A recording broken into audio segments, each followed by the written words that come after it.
channel YouTube Mas dan Ember.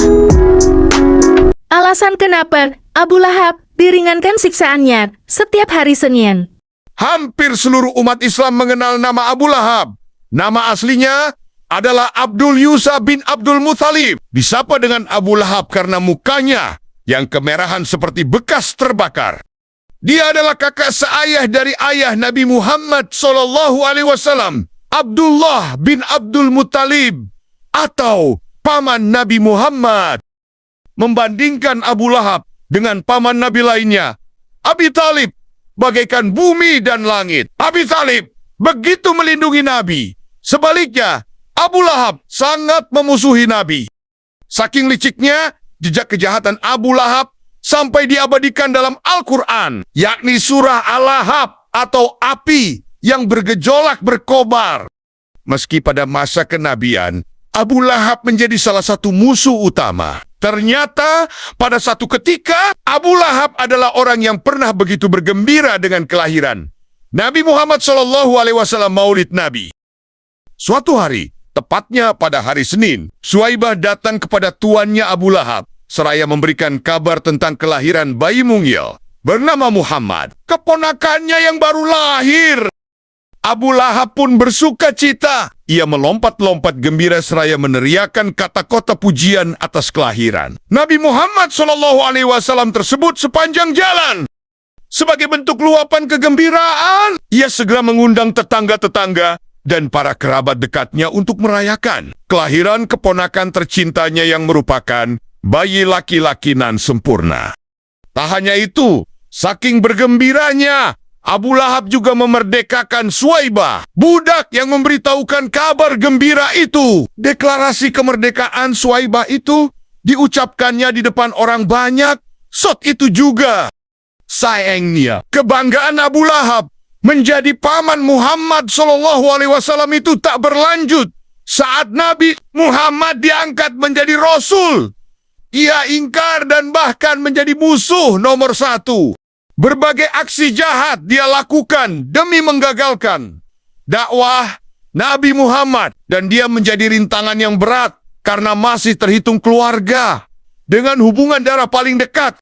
Abu Lahab mati sebagai kafir dan masuk neraka. Begitu pula istrinya, sebagaimana firman Allah dalam Al-Quran surah Al-Lahab. Binasalah kedua tangan Abu Lahab, dan benar-benar binasa dia. Tidaklah berguna baginya hartanya, dan apa yang dia usahakan. Kelak dia akan masuk ke dalam api yang bergejolak neraka. Dan begitu pula istrinya, pembawa kayu bakar penyebar fitnah. Di lehernya ada tali dari sabut yang dipintal.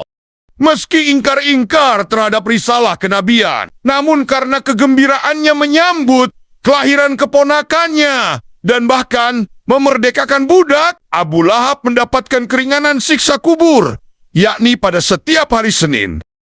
Dikisahkan bahwa Nabi pernah bermimpi melihat Abu Lahab. Dalam penglihatan beliau, Abu Lahab tersiksa.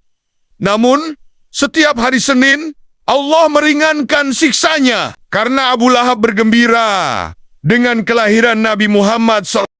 Abu Lahab diceritakan oleh Olibas, paman Nabi, bahwa beliau bermimpi melihat Abu Lahab.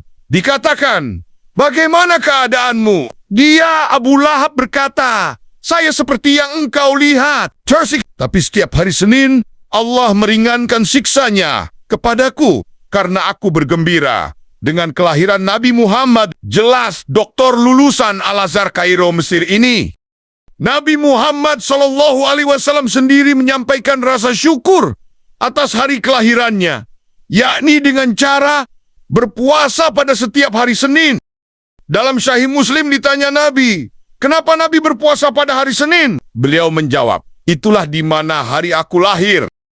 Nabi Isa juga bersyukur atas hari kelahirannya. Dalam Al-Quran surat Maryam ayat 33, Nabi Isa berdoa agar ia mendapatkan kesejahteraan di hari ia dilahirkan, di hari ia wafat, dan pada hari ia dibangkitkan. Tidak hanya itu, jauh sebelum Nabi Muhammad diangkat menjadi seorang nabi dan rasul, ada orang yang gembira menyambut kelahirannya. Kekerabatan tidak menjamin keselamatan. Abu Lahab tetap binasa, meski ia adalah paman Nabi. Hal ini membuktikan bahwa Allah menilai manusia berdasarkan iman dan amal, bukan. Kisah Abu Lahab membuktikan bahwa kedekatan hubungan darah dengan Nabi Muhammad tidak bermanfaat tanpa iman. Keringanan azab yang ia terima setiap Senin menjadi tanda bahwa Allah tidak menzalimi hambanya. Setiap amal baik, sekecil apapun, akan mendapatkan balasan. Itulah kisah Abu Lahab. Seorang musuh Allah saja mendapat keringanan karena bergembira atas kelahiran Nabi. Apalagi kita yang mencintainya dan mengikuti sunnahnya. Sudah sepatutnya kita membuktikan cinta itu melalui amal nyata yang tulus, bukan hanya ucapan. Terima kasih sudah menonton. Semoga video ini bermanfaat. Subscribe, like, share, dan komen.